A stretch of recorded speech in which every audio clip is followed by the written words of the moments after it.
এটা খোলা লবণ, এটা 20 টাকা কেজি। প্যাকেটের লবণ 40 টাকা কেজি। এটা খোলা লবণটা।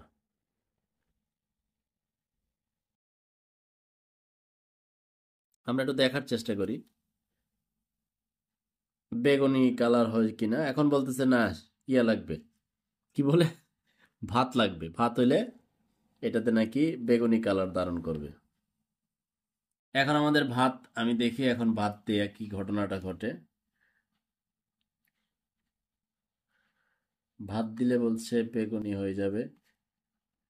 আমরা তাহলে বুঝতে পারবো ঘটনা কি ঘটে। এটাতে কোনো দেখা যায়নি, আমরা এখানে দিয়ে দেখি এখন তাহলে। এই যে, তাহলে এখন আমাদের এটাতে ভাত দেওয়ার পরে এটা কিন্তু বেগুনি হলো।